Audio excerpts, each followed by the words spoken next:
Z100. Look who is here. Owl City. Now, do I call you Owl City or do I call you Adam? You can choose. I'll respond to either. Okay, welcome to Owl City, population 1. Adam, welcome to Z100, man. Thank you for having me. Pleasure to have you here.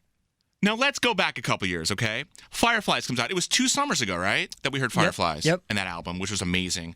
And then you went on a break, and a lot of people kind of, I don't want to say they forgot about you, but, you know, time passes. The 2 years, what are you doing for 2 years? Because that was a huge surgence, man. That was huge.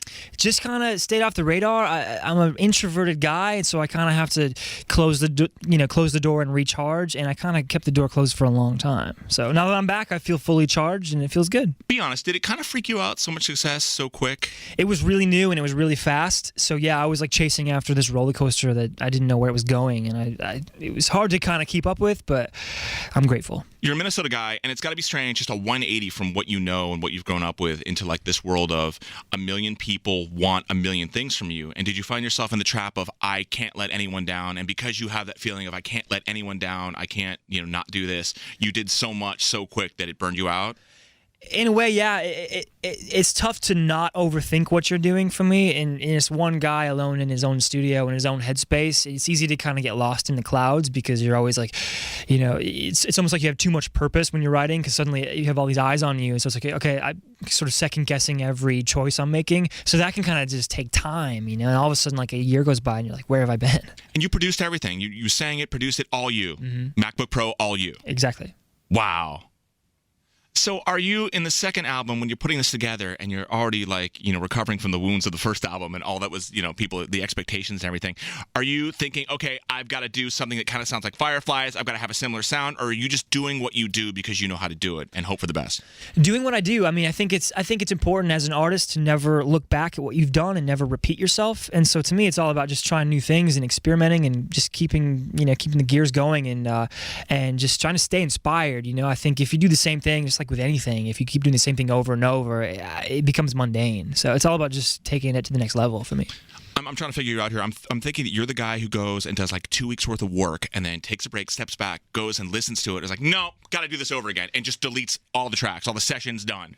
That's actually exactly right. Yeah. Oh, really? So this is why it took 2 years. Yeah, I mean, and it's like the thing is, it's never finished. A song is never finished. It's just abandoned, and it's like, so I'll play back the record, any of the records I've made, and it's like, why didn't I turn up this part, and why didn't I mix this differently? Whatever. But you can't let that stuff kill you. You just have to be done with it at some point. Will you wake up at 3 a.m. and like, okay, I got to do this, and you wake up and go and adjust the track and try to go back to sleep, and then there's always something else. So always something, yeah. I mean, partly due to my kind of insomnia, self-induced insomnia, just because I get in bed and I forgot to record like this ad-lib part right here. I forgot to put this kick drum in here, whatever, and I have to get up and go do it. Otherwise, I cannot go to sleep. This is why boring people are the happiest people on the planet, because creative types, it's a nonstop nightmare. It's so much work to be creative. It doesn't pay to be creative. Really boring people, that's the way to go.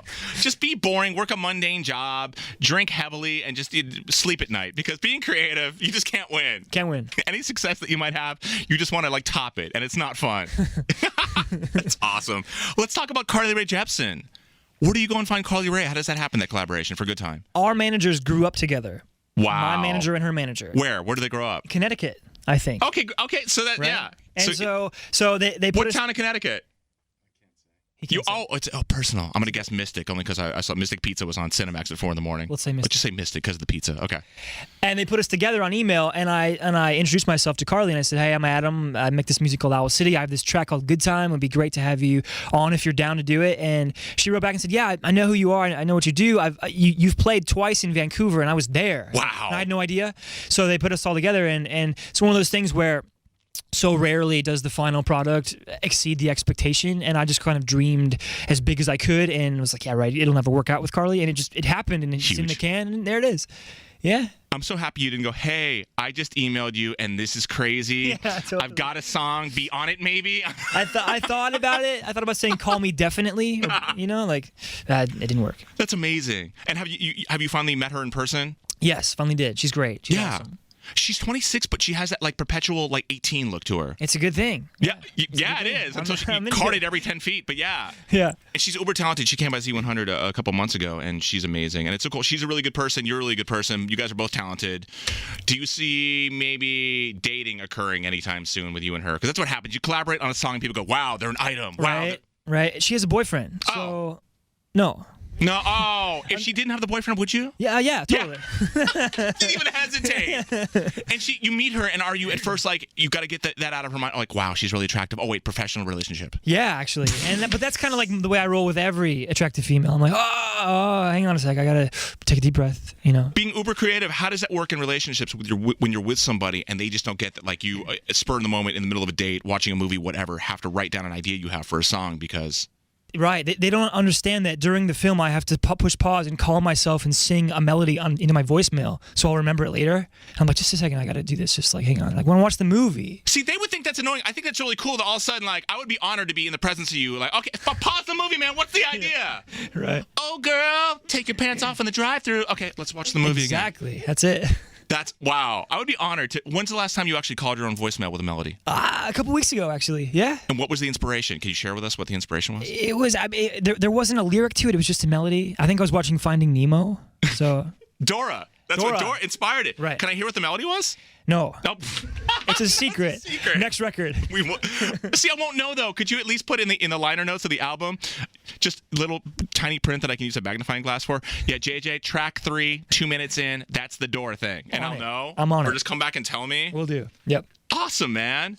So this entire summer will be devoted to promoting the record. Yep. And going all around the country, anywhere you're excited to be.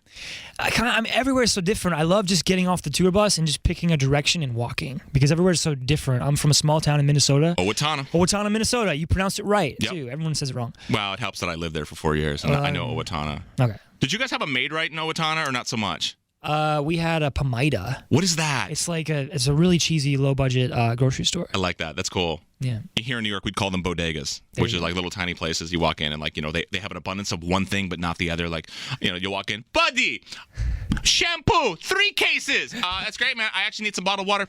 Tuesday. What? I have shampoo. All right, any water? It's like 100 degrees. No, Tuesday. I'm like, okay, I'll be back on Tuesday. In the meantime, yeah. Getting nowhere, yeah. That's how it is. That's New York City. Yeah. So hopefully, in your travels around the city, you'll get to do some fun things while you're. I hope so. Anywhere you want to see in the city? Anywhere you have seen on TV that you have to, or in movies that you have to see for yourself? I mean, you got to do it once, and I've never done it, and that's just the Statue of Liberty. Yeah. How can you hate me? I want to do it. No, please let me know how it is. I haven't been there yet. You haven't? Okay. I went there, and I could see from the boat, the ferry, that like the line to the top of the Statue of Liberty was like about 4 hours long. I estimate things not in how many people I see, but how long I can tell it will take to get to the top. And I'm like, no, I'm sorry. No, I love Lady Liberty. I'm close enough. Right. I don't need to climb up all in her. I feel like that's really personal. Right. We don't have that kind of relationship. Not yet. I'll just view from afar. So that, hopefully but you're a VIP, man. You can jump on that. I'll see what I can do. That sounds horrible. I'm saying that about the Statue of Liberty. Jump on that. That's horrible. It's our nation's. It's our nation's biggest landmark, and here I am, just being disgusting with it. Well, man, you're an uber talented guy. I'm honored to have you here, and I hope that everything works out and it doesn't make you crazy. Thank you. Because I know the feeling of like having a million ideas all at once and not being able to like get them down quick enough. And obviously, if you've ever seen my Twitter, it's just like a nonstop. My wife is, please stop tweeting. Please, I'm right here. Will you talk to me? Everything you want to tweet, just please tell me. And I hope that you find the love of your life, who might be Carly Rae Jepsen, if her boyfriend falls in a massive pit. You never know. Yeah, we can make it happen. We are in New York City. Thank you again, Adam. I appreciate you coming by Z100. Thank you very much.